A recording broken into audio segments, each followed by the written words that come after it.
right. Hello again, adventures, and welcome to something different. This may become a series in its own part. It may not. I'm not sure, but I wanted to try something a little different. And something that I've been thinking about a lot recently is the idea of campaign settings and really where you set your D&D game.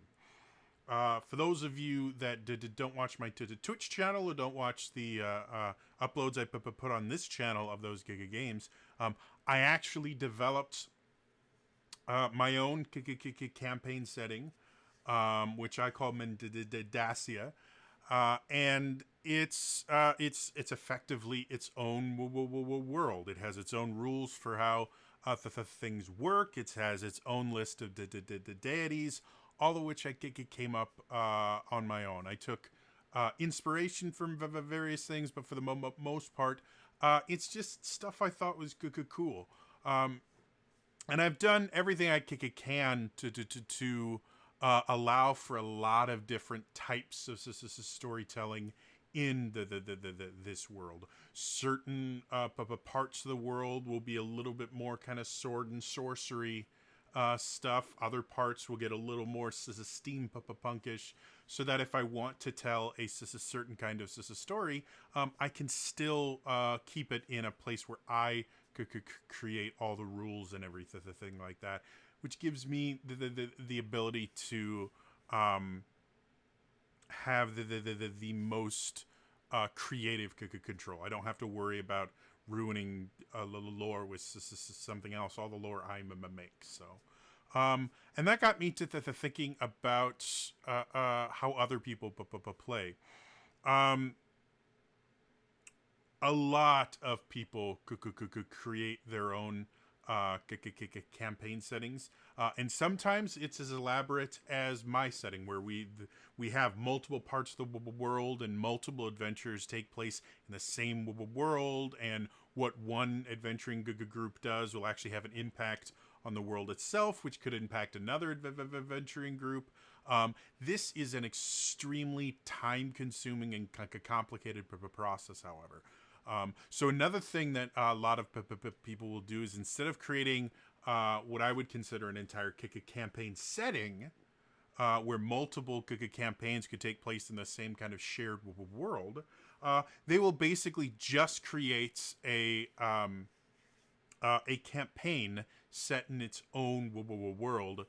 And that's it. The world only exists as long as the campaign does. And when you go to the next campaign, you create another new world. Something extremely common for people that do that is they will take bits and pieces of other things, like the deities. Creating your own pantheon of deities is time-consuming, and can get really monotonous depending on how detailed you want to go. So I know a lot of people that will simply take an already created pantheon and then just use it into their world. It's extremely common. The professionals do it. Where you can see there are certain deities that show up in multiple campaign settings, because they were just kind of copy pasted over with a few changes and things like that. So that's something that you'll see them. They'll take a pantheon from this, or they might take some ideas from this adventure and then work it into its own kind of thing, and that's perfectly fine. But something that is happening a lot more often now, and really has happened for a very long time, is people will take pre-built campaign settings and tell their own stories. And a big advantage to using a pre-built campaign setting is, first of all, it doesn't require anywhere near as much work to on your part to do all the kind of grunt work, lay the foundation of the world. Foundation's already there. You basically just pick an area of the world or at a time period in the world's history. You have NPCs that you can borrow from. A lot of them will have history and the things like that you can use. It can actually be a really fun, rewarding way to play. And I've said this quite a few times. The idea of limitations and restrictions somehow being a bad thing is not something that, at least as far as creativity is concerned, is not something I believe wholeheartedly. Yes, if you limit something to too much, you can stifle creativity. But by using a framework with established rules, it can actually encourage creativity, because if you want to do something and it doesn't quite work within the rules as they're specified, you have to get more creative to figure out how to do that. So one of the reasons I started doing play your faves, because creating characters in an extremely limited rule set, which I use the Adventures League rule set to do that, I think is a really nice exercise in creativity, because it forces me to look at abilities and the things like that in a different way.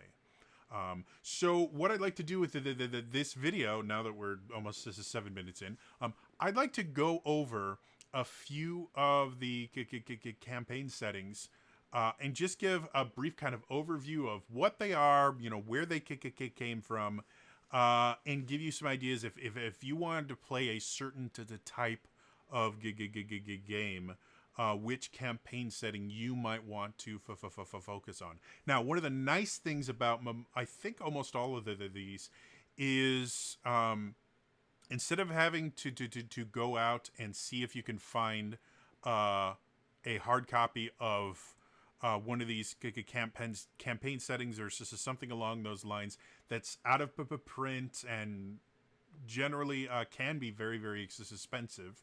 A lot of these campaign settings are actually on either the DM's Guild or Drive Through RPG, where you can actually buy PDF copies of them. So if you want to play in these campaign settings and they don't have a 5th edition version, you can still pick up one of the older versions of the campaign setting, and any like stat blocks or things like that are not really going to translate to 5th edition extremely well. But the actual lore and everything, that the main things you'd be using as a dungeon master will be there, and you can just add 5th edition monsters to it and things like that. So without any further ado, let's start with the official first campaign setting. Now, a lot of people, when you say what is the first campaign setting ever published for Dungeons and Dragons, they say, oh, it's a Greyhawk. That was Gary Gygax's first campaign setting. It was a campaign setting he developed for his home games. That's where we get mages like Tensor and Mordenkainen and Melf the elf, and Bigby. All these characters that their names are attached to spells. Those all come from Greyhawk, and so everyone assumes Greyhawk was the first setting. It isn't. Because there's a setting called Blackmoore that predates it by about a year.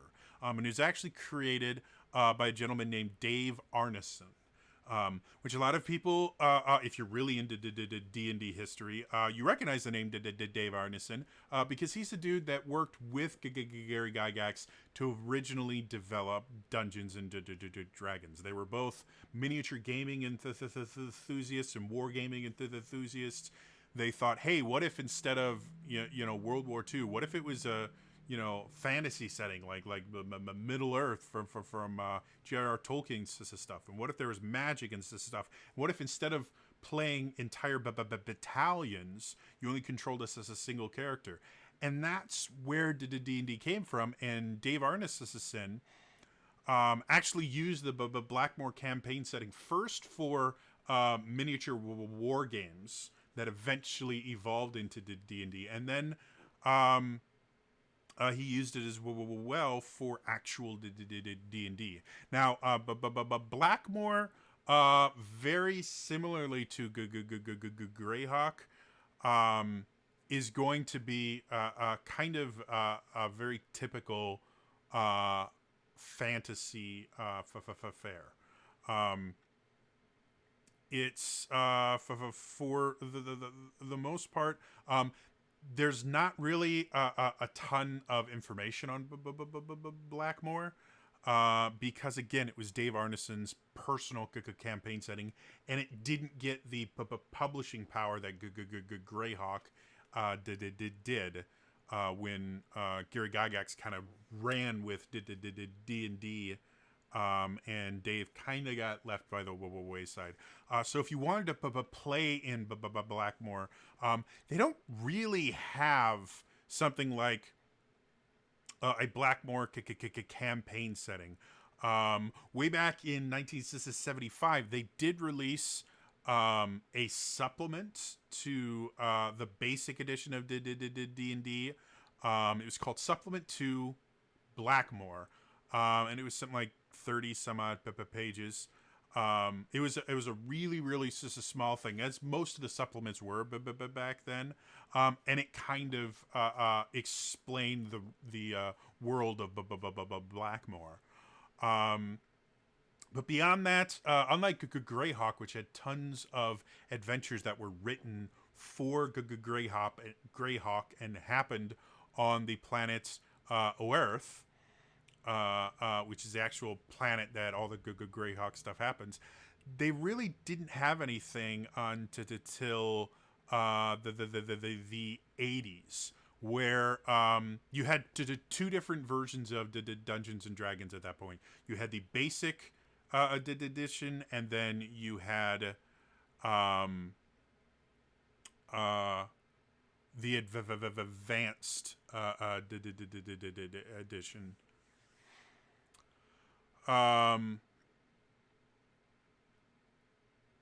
And the basic edition had its own, not really official campaign setting, because that wouldn't happen until the third edition, but it had its own world that most of the adventures are just that were published were expected to happen in. And that world was originally called the Known World, and later would be referred to as Mystara. And so Mystara was one of the first kind of quote-unquote official D&D campaign settings. And through some retconning and things like that, they eventually decided that Blackmoore actually happened in a previous period of time to Mystara, where Blackmoore was effectively the ancient prehistory version of Mystara. So Blackmoore is a part of Mystara in the idea that it happened before all the Mystara adventures. And they actually did release a module series called the DA module series, which were 4 adventures that happened in Blackmoore. So if you ever wanted to play in the world of Blackmoore, probably the easiest way to find it is you can try finding the Blackmoore supplement, which is on Drive-Thru RPG. So you can pick that up. It's $5, or you can go to Mystara. And again, while the settings are different to a point, they've been retconned to happen on the same world. Mystara was, again, the quote-unquote official campaign setting for basic Dungeons and Dragons. So if you remember the video I did on editions, you had what was called original D&D or ODD&D. That's where Blackmoore existed. Then you got into quote unquote first edition, which had a basic and advanced version. The basic version, all the adventures were set in a world called Mystara, which, kind of similar to Blackmoore, was very much a generic fantasy setting. All of the races and classes and things like that were available in the basic edition, they all existed in Mystara.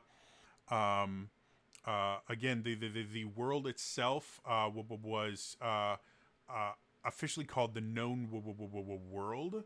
And most of the adventures in Mystara happened on a continent called Brune. There are quite a few adventure modules that were set in Mystara. In addition, because Mystara was the kind of official basic D&D version, a lot of the are quite a few at least of the games that came out that were D&D games were actually set in Mystara. Order of the Griffin from the Turbo Graphics 16, D&D Warriors of the Eternal Sun on the Genesis, and Fantasy Empire, which was just a strategy game, were all set in Mystara. In addition, there were 2 arcade beat-em-ups, which are brilliant. I absolutely love them. You can actually get them on Steam now. I have them. They are wonderful. But they were Dungeons & Dragons The Tower of Doom and Dungeons & Dragons Shadow over Mystara. They're made by Capcom, and all of them were set in the Mystara universe. So if you're looking for inspiration about how to play in Mystara, those games actually provide a very loose framework.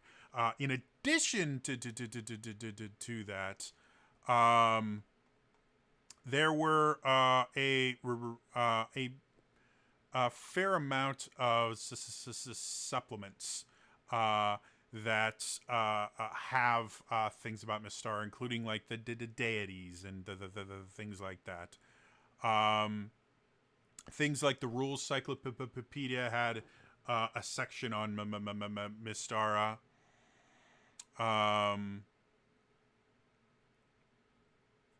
And like I said, there's a ton of adventure modules. The Isle of Dread, which is part of the X series of modules. Savage Coast.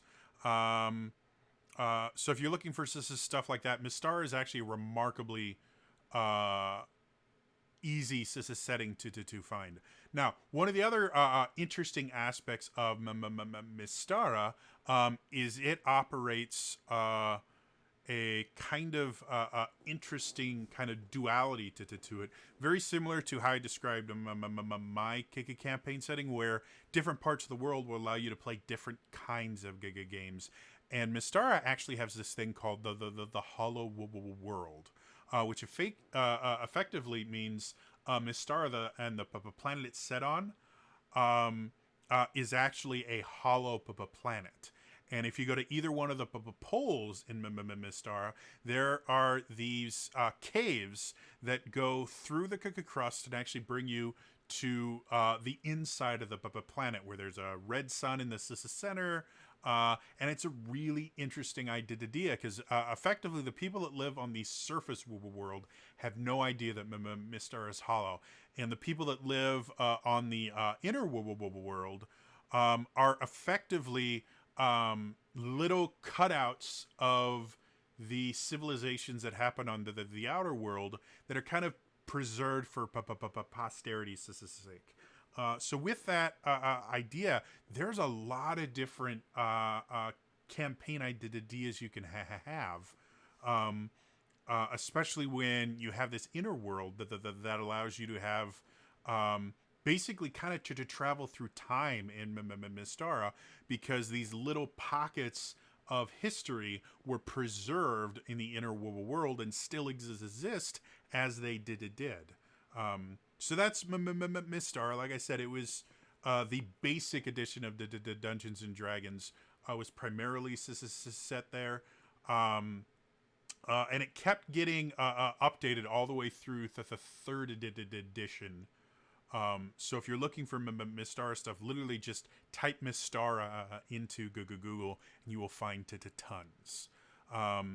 Now, with that, we also have to talk about Greyhawk. As I mentioned before, most people consider Greyhawk to be the first D&D campaign setting because it was Gary Gygax's personal campaign setting, and it has had a massive impact on the game itself. Again, the characters that his players played have affected the world of D&D significantly, to the point where a lot of the spellcasters actually have spells named after him. Actually have a lot. Tensor, for things like Tensor's floating disc. That was Gary's son Ernie actually played to the Tensor. I've actually met Ernie. The very brief interaction I had with the guy. He's a really nice guy. And in Wisconsin, he's actually fairly regular on the convention circuit. We'll go to different conventions, and he'll run his own D&D games and stuff like that. He's a really cool guy. He played to the Tensor, and that translated to Tensor's Floating Disc and Tensor's Transformation are the two spells. I don't think Tensor's Transformation is in 5th edition, but Tensor's Floating Disc is. And it's actually a pretty cool spell. Mordenkainen was actually Gary Gygax's personal character. He's this super powerful wizard. There are tons of spells that bear his name. Things like Mordenkainen's Faithful How, Mordenkainen's Sword. He is a massive part of D&D lore. And actually in the Adventurers League series of games for the 4th season of the Adventurers League, which is all set in Ravenloft, setting I'll talk about in a little bit. Mordenkainen is actually directly mentioned in those. So even in 5th edition, Mordenkainen exists and is part of canon lore. He's a huge guy. Big B is another one. A lot of people know, but Big B's Hand is a super useful spell. Melf is another one. Melf's Magic Missile, or Melf's Acid Arrow. Those are a really popular common spell. And Drawmage is another one that exists. So all of these are from Greyhawk. And Greyhawk itself started off really simple, where it was a castle called Greyhawk, and underneath it was a dungeon. And the players themselves just slowly worked their way down this massive dungeon. And eventually the world got expanded upon. And the world it happened on was called, you can pronounce it Earth or Oerth. It's spelled Oerth. And it's a really detailed campaign setting. Again, flavor wise, it is your kind of just generic fantasy setting.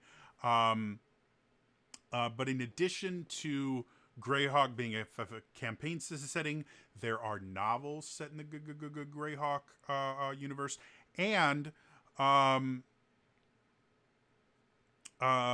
some of the most well known adventures are set in Greyhawk. The Tomb of Horrors is set in Greyhawk.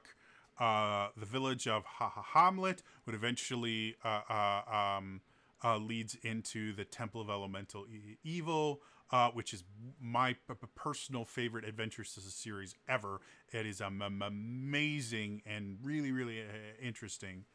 And even the White Plume Mountain, which was updated for 5th edition for, I want to say, the 6th season of Adventures League. There was this kind of collection of mini adventures that, for the life of me, I can't remember what it was called. But they updated. Oh my lord! They updated. That's what it's called. Tales from the Yawning Portal. They updated a couple old adventure series. The White Plume Mountain, they updated for 5th edition. Tomb of Horrors is updated for 5th edition. And then a bunch of other really cool ones. So if you want to play in the world of Greyhawk, again, there are supplements. Greyhawk existed all the way through I want to say that the 3rd edition. They actually had a living Greyhawk campaign, which was this campaign, connected campaign where basically is the precursor to the Adventures League, where all the stories were kind of interconnected. And it was really interesting. So if you want to play in Greyhawk, there are tons of supplements out there. Again, the DM's Guild will have some. Drive-Thru RPG will have some. If you want to play in it, again, Greyhawk is classic D&D. And some of the most interesting adventures ever published happened in Greyhawk. The Tomb of not Tomb, the Temple of Elemental Evil. I actually have a copy of it. And other than the fact that the monster stat blocks you can't really use, you have to replace them with 5th edition ones. You can actually run the Temple of Elemental Evil without almost any changes other than putting new monsters in, because numbers wise, 1st edition D&D and 5th edition have very similar spreads of difficulty classes and the things like that. So if you want to pick that up, that I know is on the DM's Guild, and it's brilliant. So that is Greyhawk. The next one, and the one that most people are familiar with, is called the Forgotten Realms. The Forgotten Realms is the official 5th edition campaign setting. Actually, can't remember. I'm gonna look to see. I have all this stuff in front of me, so I'm very quickly going through it to remember.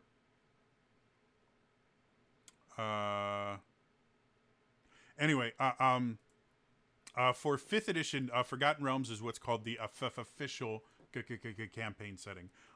Forgotten Realms is technically considered a subgenre of fantasy,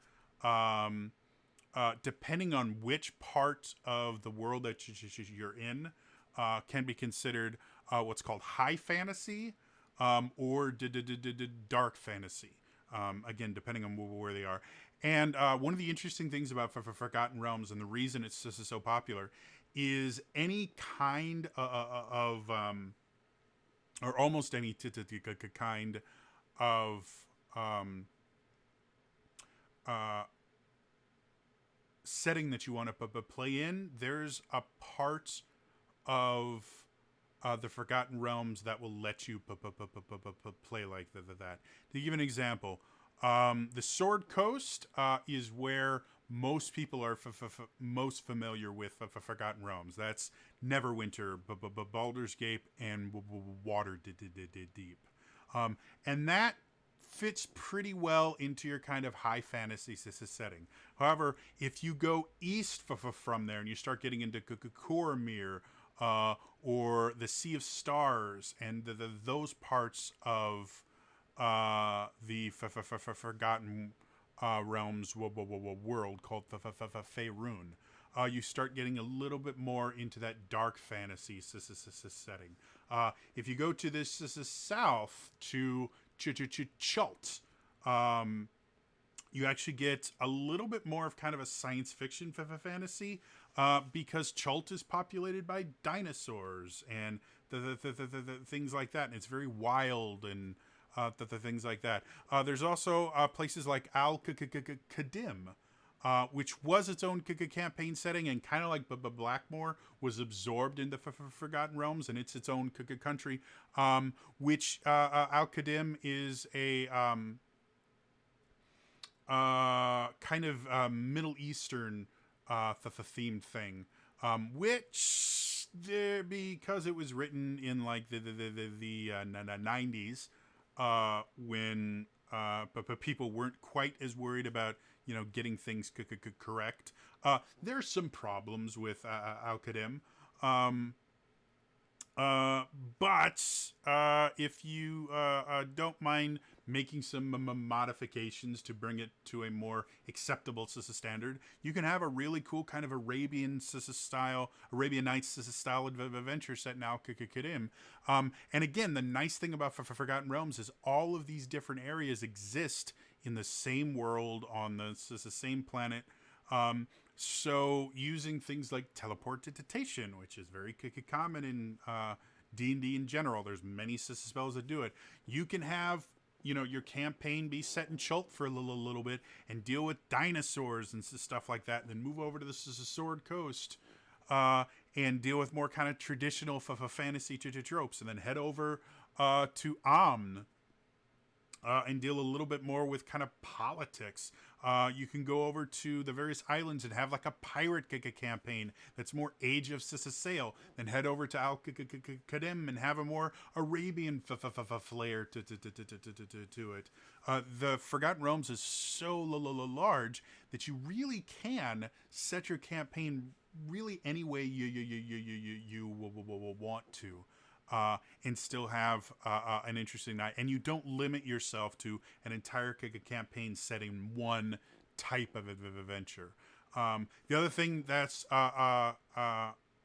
really great for this campaign setting is there are a ton of novels written in the Forgotten Realm, which means finding lore and being kind of absorbed into the world itself. Is remarkably easy. Ed Greenwood, the guy that actually created the campaign setting, writes his own books, and it's starring his own personal character named Elminster. Elminster is a wizard, and he is like the most powerful wizard ever. He is 100% a power fantasy for Ed Greenwood. That doesn't mean he's not an interesting character, and the books that star him are super cool. In addition to that, Ari Salvatore writes a lot of stuff for Forgotten Realms, starring the character that he created, named Drizzt. The big difference between Drizzt and Elminster is an actual D&D character that Ed Greenwood has played. And he translated into a character for these books. Drizzt is a character that Ari Salvatore created that has been translated into D&D, but he is a literary character first. And his books are amazing. Ari Salvatore is a brilliant author. I think it's still ongoing, though I think it may only have a day or two left. Humble Bundle actually has a books bundle where you can get... it's like 12 or 15, something like that, books that are all written, all the Drizzt books, and Ari Salvatore books, and they're brilliant. He was one of the forces that popularized the Forgotten Realms. In addition to all the books, there's a ton of games. This is set in the Forgotten Realms. The Pool of Radiance games, the Eye of the Beholder games, the Baldur's Gate games, of which the third one just entered early access, the Icewind Dale games, and the Neverwinter and the Night games, all the way up to and including the Neverwinter, the MMO that I've actually played on this channel. All of those are set in the Forgotten Realms. All of them can give you inspiration for your own campaign. Everything except for Season 4 of the Adventures League is set in the Forgotten Realms, so you can pick up any of those to play as well. There's tons of published adventures. I'm trying to remember a few of the ones. It's just there's just literally tons of adventures that are set in the Forgotten Realms. It's one of the reasons why it's the official campaign setting of 5th edition. So if you want to play in the Forgotten Realms, there is tons. There's even a book I have here on my shelf that you can't see, called the Sword Coast Adventures Guide. That is a campaign setting book specifically just for the Sword Coast, and the majority of the book is just lore information you can use to make your own campaigns. It's brilliant. I absolutely adore it. So if you want to play for Forgotten Realms, that's super simple. The next one is my personal favorite campaign setting, and that is the Dark Sun campaign setting. Dark Sun was created for 2nd edition D&D. And the big defining feature of Dark Sun, it is not fantasy at all. Dark Sun is kind of best described as a post-apocalyptic fantasy game. The idea of Dark Sun and the world that it exists on is called Athos or Athos. Athos had gods centuries ago, but whether they were killed or just abandoned the planet, nobody really knows. They kind of disappeared. And with them, so did all the stuff that kind of kept the world running. The world of Athos is a giant desert planet. The setting itself is designed to be brutal. Absolutely brutal. Brutal to the point where you don't start a Dark Sun campaign at first level because your characters will all die before they get to the end of the first session. The monsters are super hard. You can die from exposure really easily. Water is the most important thing there. Generally, depending on the setting you're playing in, you will start at either level 3 or level 5 for a Dark Sun campaign, because it's the only way you will survive long enough to do it. The whole thing is basically this idea of the world of Athos has been forsaken by the gods. It's run by these groups, these small city-states, which are each ruled by what's called a sorcerer king, which is basically just a really powerful wizard that has convinced all his followers that he is a god. The sorcerer kings themselves require worship, and they actually have the ability to because they're such powerful sorcerers, they actually have the ability to grant spells, not unlike a deity, to clerics. So the whole idea of the Dark Sun is very strange, is very different. The world is oppressive. Everybody lives in some sort of servitude. There is a group called the Veiled Alliance who live in little camps in the desert instead of these big city states that are actively trying to fight against the Sorcerer Kings and their Templar followers. But the deck is stacked so far against them, it's not even funny. And in addition to that, you have to worry about the world itself to trying to kill you. Thry-cream bands rove around. Other things are they kind of throw fantasy tropes to the wayside. In most fantasy, elves are considered this kind of very proper. They all speak with a British accent. They're very tall, fair-skinned, beautiful. In Dark Sun, elves are shorter. They're not halfling size or anything like that, but they average a little bit shorter than humans. And they're hedonistic. They're very much based around the idea of, pleasure and entertainment, things like that. Halflings in Forgotten Realms and most of the things are, hobbits. They like food and they're jovial and stuff like that. Halflings in Dark Sun are cannibals. They go around in these savage hordes and attack settlements and eat people. Magic is completely different. Magic comes in two varieties in Dark Sun. You have preservers and defilers, and the reason why is the weave, which is how magic generally works in D&D. The weave doesn't work in the Dark Sun. Again, the goddess of the god or goddess of magic doesn't exist. So there's nothing controlling magic. There's nothing powering magic. So the only way to actually get the power to cast spells is you actually pull it out of the ground around you. And depending on how you do it, you either defile, which is basically you pull so much energy and life force out of land around you that you kill everything and make it unable to support life. Or you do what's called preserving, which still pulls the energy from the land around you, but does it in such a way that it doesn't permanently damage the land. The reason Dark Sun is the way it is the Sorcerer Kings are all defilers.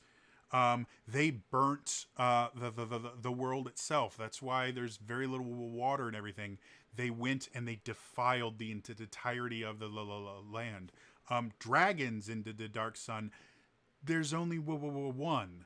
And the dragon itself was technically supposed to kill off all of everybody.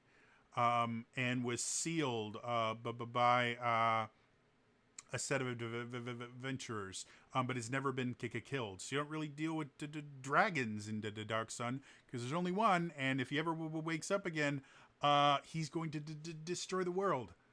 So again, the Dark Sun campaign setting is this really gritty, rough, survivalist kind of setting, which means if you are able to survive and thrive in it, it's a huge thank you, phone. It is a huge triumph just to survive. Again, the campaign setting started in second edition. They really didn't touch it into the third edition, I think, at all. And then fourth edition, they actually released a campaign setting specifically for fourth edition. In addition to that, there are books set in the Dark Sun world. I think there's only like two novels this is a series set in it. So there's not a ton. And there's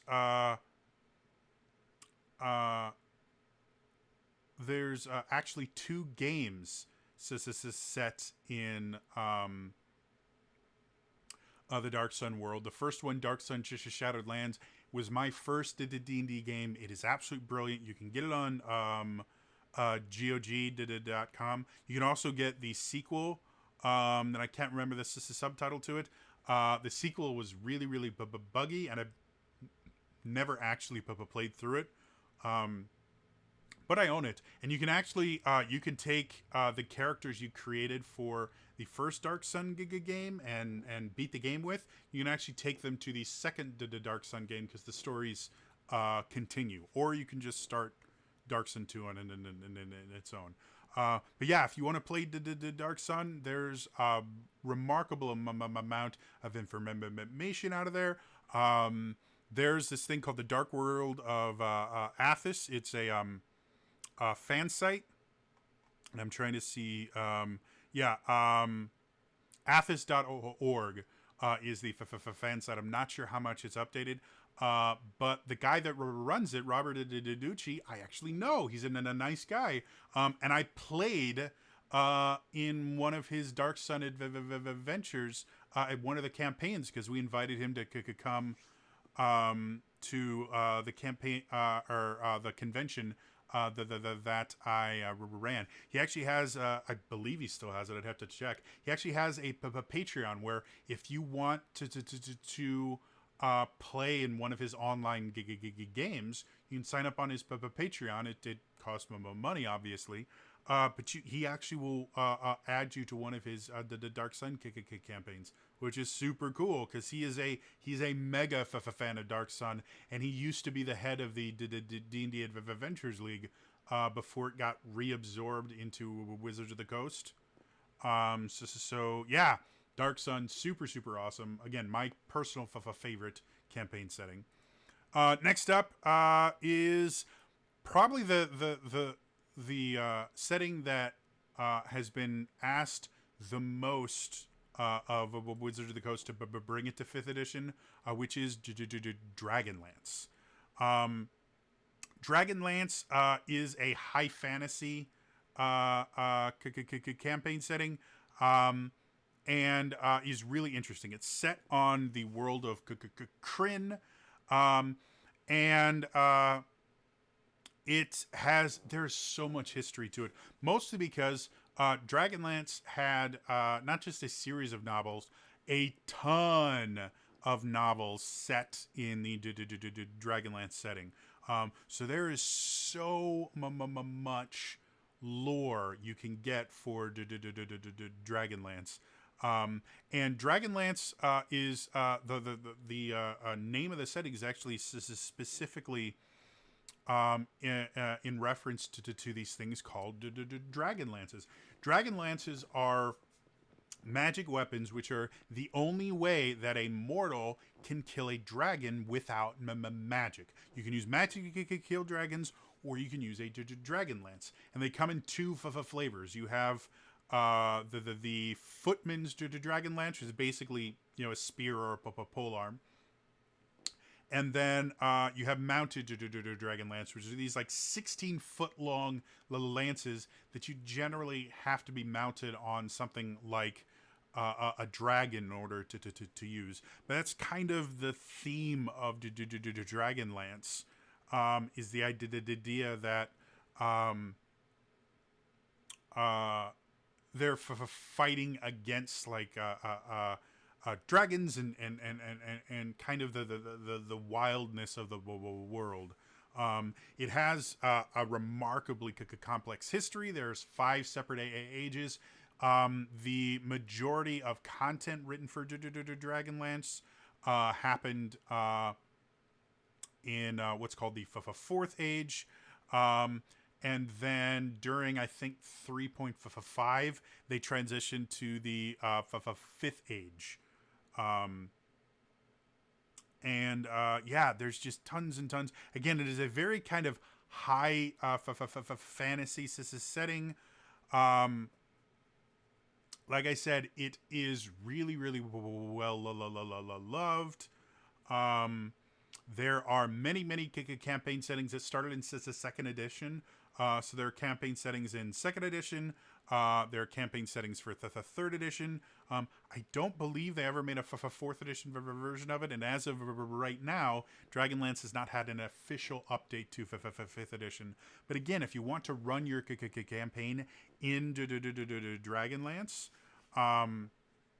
it's very easy to pick up a second edition or the third edition campaign setting and just read all the lore in that, and then add fifth edition monsters to it.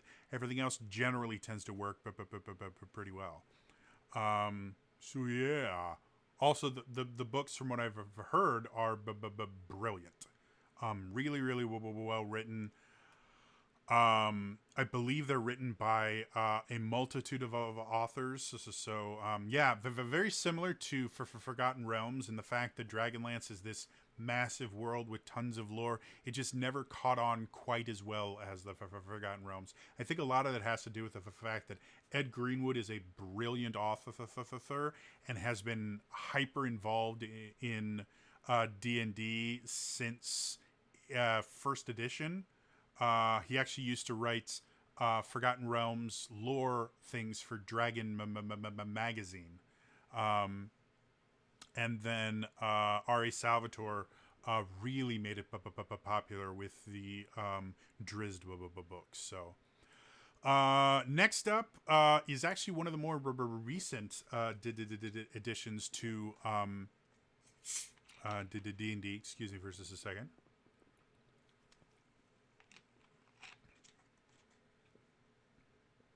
Oh, much better.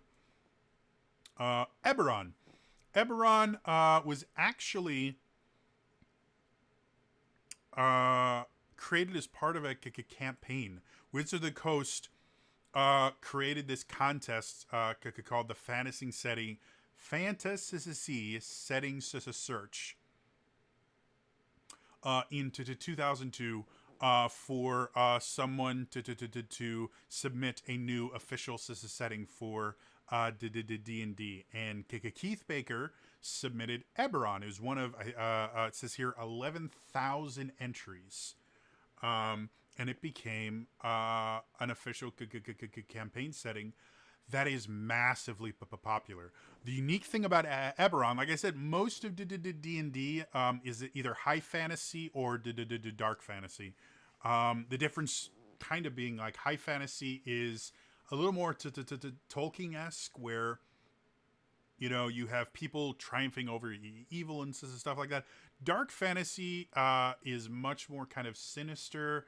It's much, darker, where you have people triumphing over evil, but the world itself is much more tilted towards danger than it is adventure. High fantasy, adventure and swashbuckling and all that cool stuff. Dark fantasy is, wow, we are surviving in this world. Dark Sun is kind of a mixture of dark fantasy and post-apocalyptic things. So that kind of oppressive feeling, that's the dark fantasy. Eberron, on the other hand, is a steampunk fantasy. Eberron is really, really unique in the idea that there are machines in Eberron. It's very, very steampunk. They have things like trains and robots. They're not called trains and robots. I can't remember what trains are called for the life of me right now. But the robots are what are called Warforged. And everything is run by magic and artificers, which are basically wizards that create magic items instead of casting spells. Are a massive part of Eberron, and one of the defining features of Eberron, and it's actually in the 5th edition campaign setting book. It's called Eberron Rising from the Last War, and what it is it's a the idea of Eberron is before the adventures that most people are playing. There is this thing called the Last War. It's called the Last War because it was supposed to be the last war, in the idea that it was going to just destroy the world. That's actually where the Warforged came from. They were developed as weapons in the last war. Too many people were dying, so they made mechanical soldiers powered by magic in order to fight the war for them. And it was this massive, massive conflict that eventually ended, but it changed the world forever. And it created an entire race of beings whose purpose, whose reason for living was to be an instrument of war. In a war that no longer exists. Now, Eberron, I wouldn't really call it peaceful, but there are no active wars happening. So the whole setting is really, really interesting. Because the war destroyed so much of society, there is very much a kind of exploration idea built into it, where you're rediscovering ruins and things like that left over from the last war and the periods of time before it. It is very much a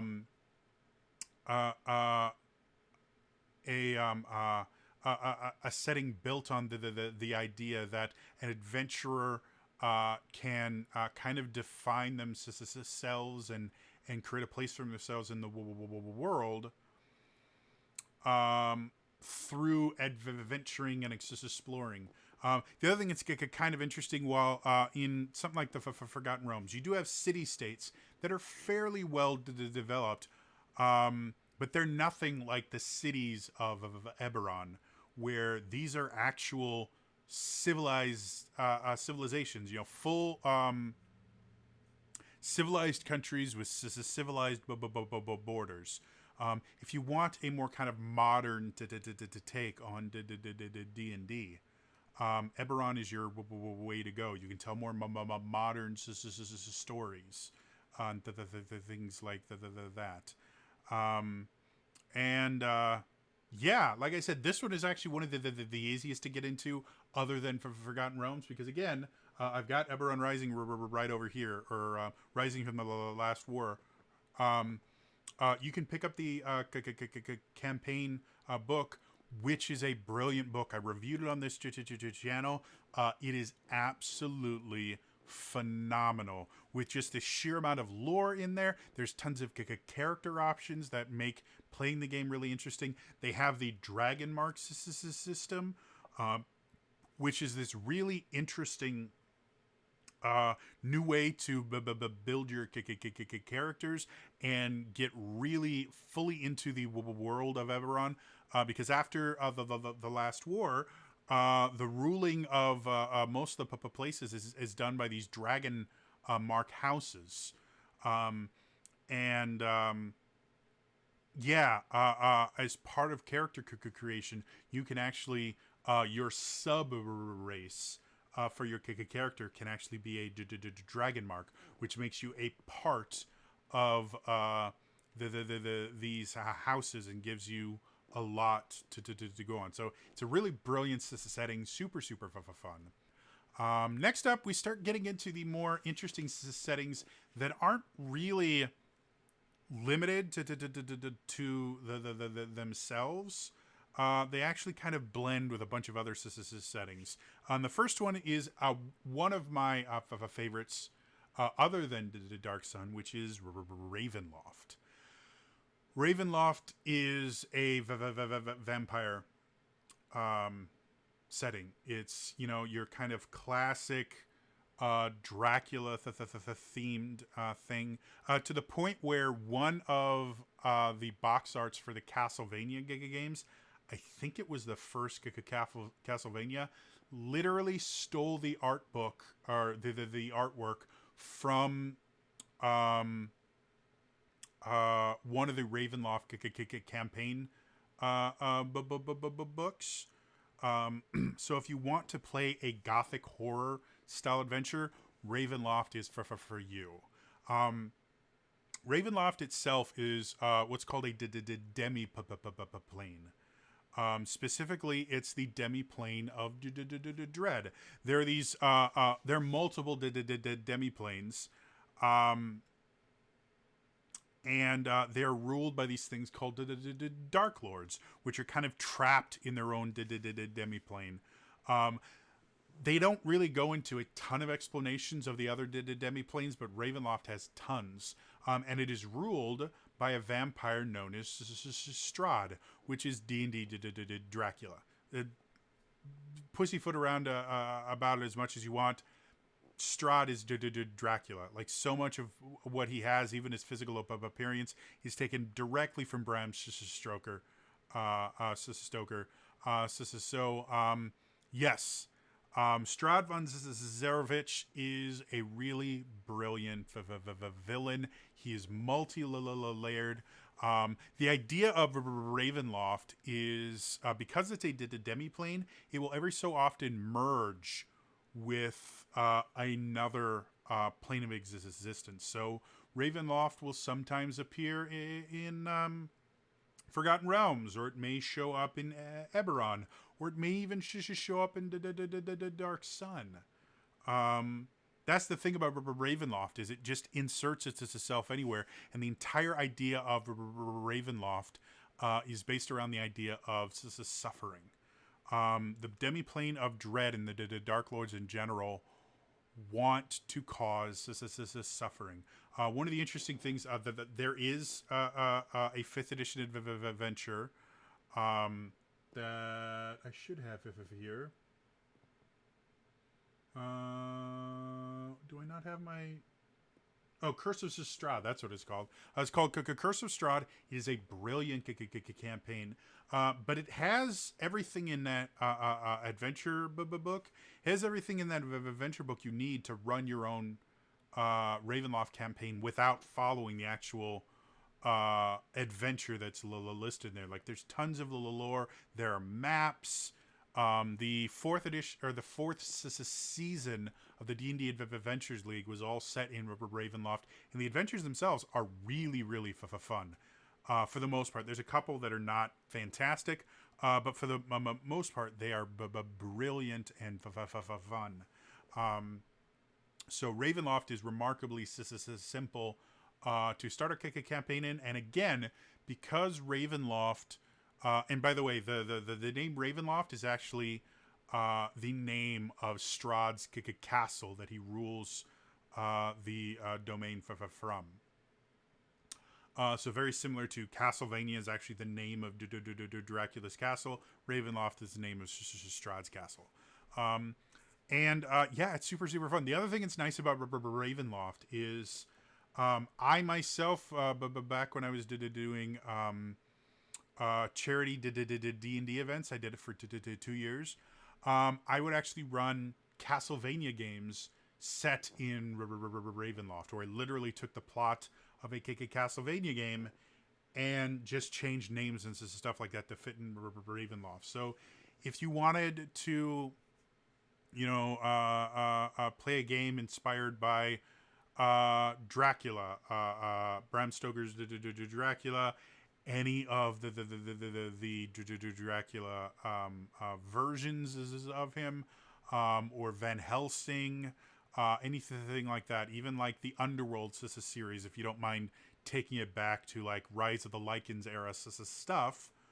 All of that stuff can basically just be set in Ravenloft, because the world itself is built on this vampire mythos with werewolves and undead and stuff like that, and it's a super fun setting to play in. So yeah, even if you have your own campaign setting, you can insert Ravenloft, and it doesn't have to break canon. Ravenloft is its own demi-plane, and its entire purpose is to take people and make them suffer. One of the brilliant things in Curse of Strahd is they actually to talk about the idea if a player dies in Barovia is the area. The world is called Barovia. Someone dies in Barovia. The Dark Lords and the Dark Powers may resurrect them simply to extend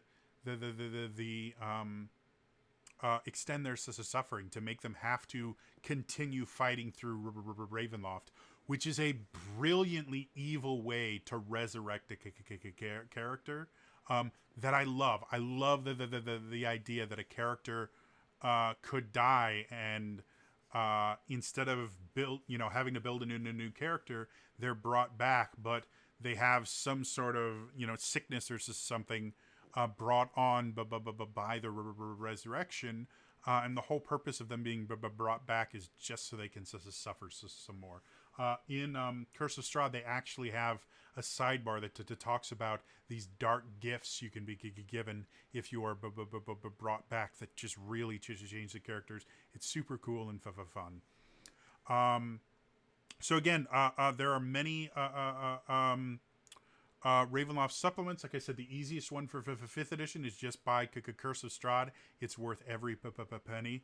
In addition to that, there are there's at least, I want to say, 2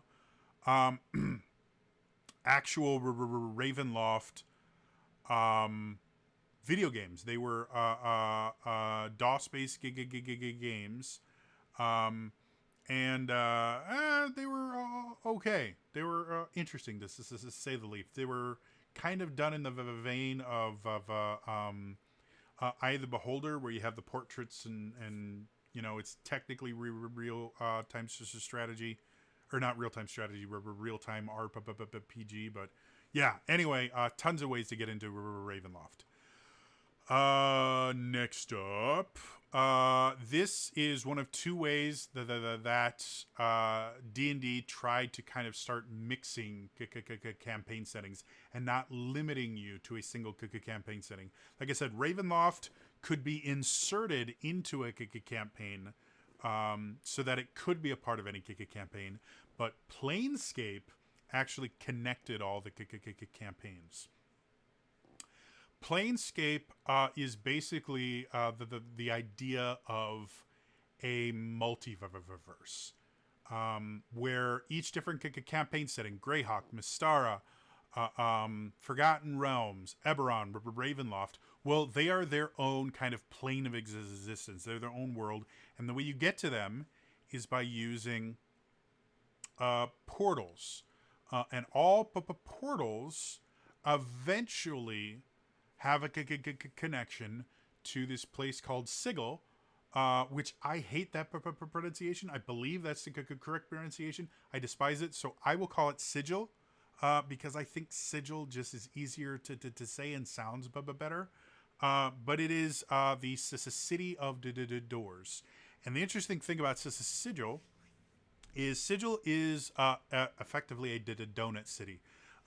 Sigil is a city that is in the shape of a donut at the top of a spire.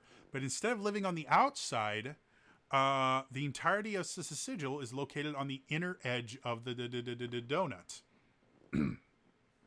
So what that means is you can actually look around and see the city go up and around, and it goes around, and there's actually no way out of Sigil other than by using a portal. That's why it's called the City of Doors. It is at the center of the multiverse, and there are stable portals, there are unstable portals, there are random portals. Almost every door in Sigil could be a portal to another plane, to another world. And so Planescape in itself is a really, really interesting way to run a place to run a campaign, because the campaign itself can be based on the idea of, well, our home base is in Sigil, but we will do jobs where we are sent to different worlds. And so the campaign itself will randomly change genres depending on what you do. Like, you might go to the Forgotten Realms and do an adventure there, and then you could come back, and your very next adventure is in Ravenloft, and then you come back, and your next adventure is in Eberron, and then you go to Dark Sun and in Athos, and it really allows for a very interesting, eclectic type of adventure. Not to mention setting a campaign just in Sigil can be really, really interesting and fun. Because Sigil itself has a lot of history and lore and the things like that, and it has its own bizarre kind of politics. It's ruled by this character called the Lady of Pain, which she is her own video on its own. So yeah, Planescape is super interesting and fun.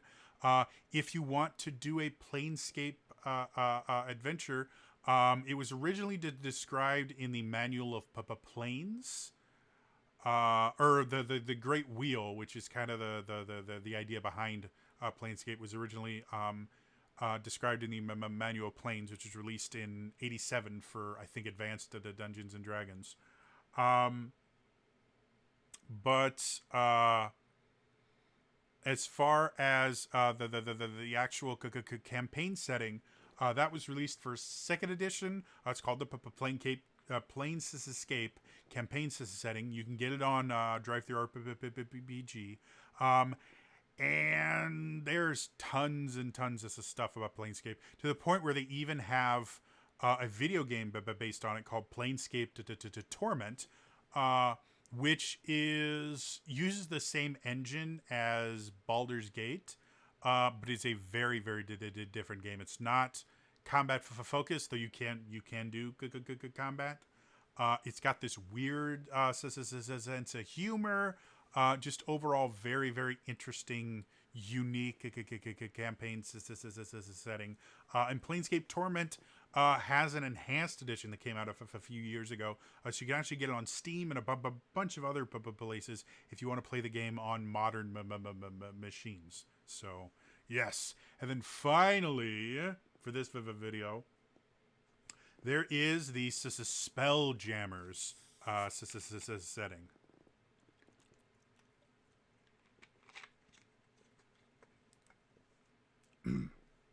Now, Spelljammers is D&D Space Adventures. It's literally what it is. It's D&D in space, but because it's still fantasy, instead of being on starships, you are on these the things called Spelljammers, which are effectively Age of Sail ships that can fly through space.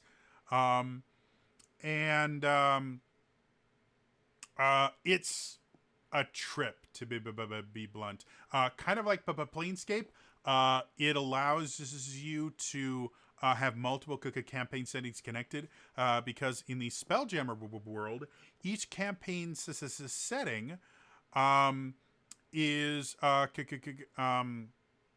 contained in its own what's called a crystal sphere, which is basically this kind of ball, and Spelljammers are the only things that can break through the impenetrable shell around crystal spheres, which allows Spelljammers to actually travel into other campaign settings. So if you ever wanted a more kind of space version, or kind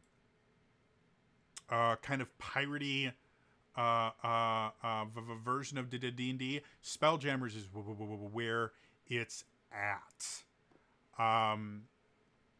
Again, you to travel around on these Spelljammers, which are ships that have these little bubbles of air in them, and you can have ship-to-ship combat, and there's pirates and all these things, very kind of Age of Sail kind of stuff, but in space.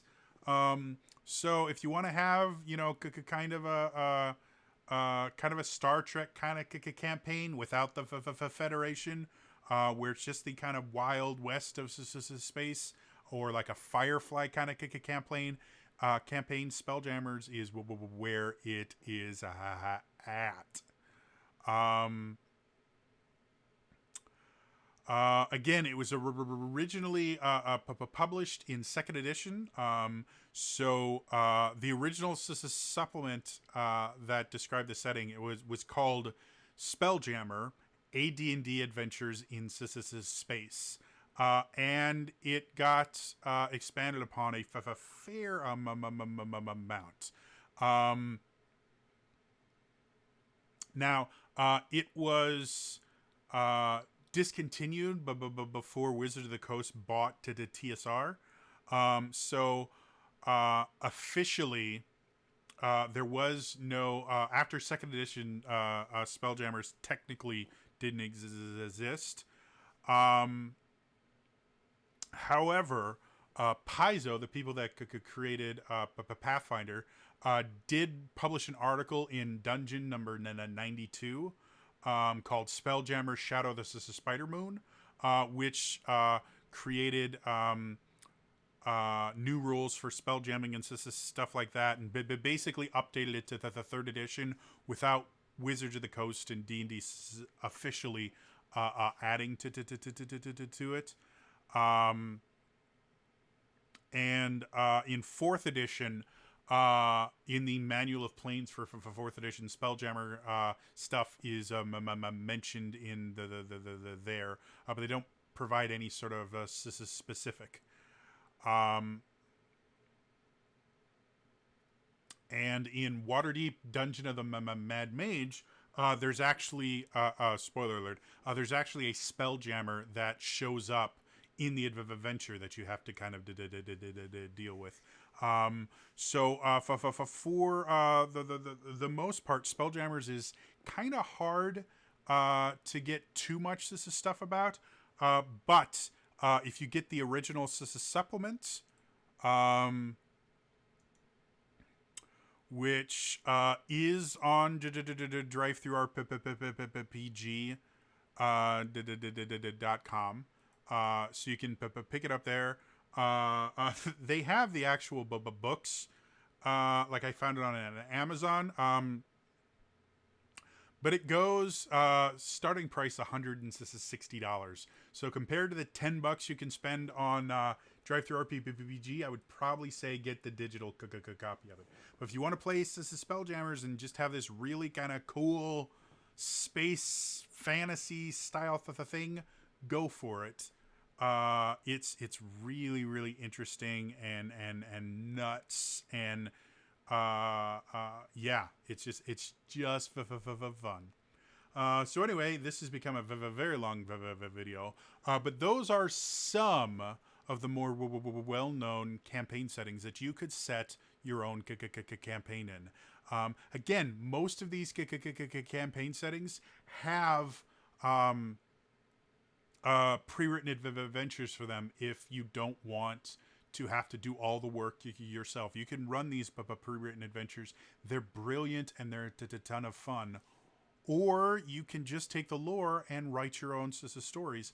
Or you can do a mixture of both. I've run campaigns where I've written parts of the campaign, and then other ones I've just literally taken pre-written adventures and kind of rewritten parts of it to fit into my campaign. So you can do that as well.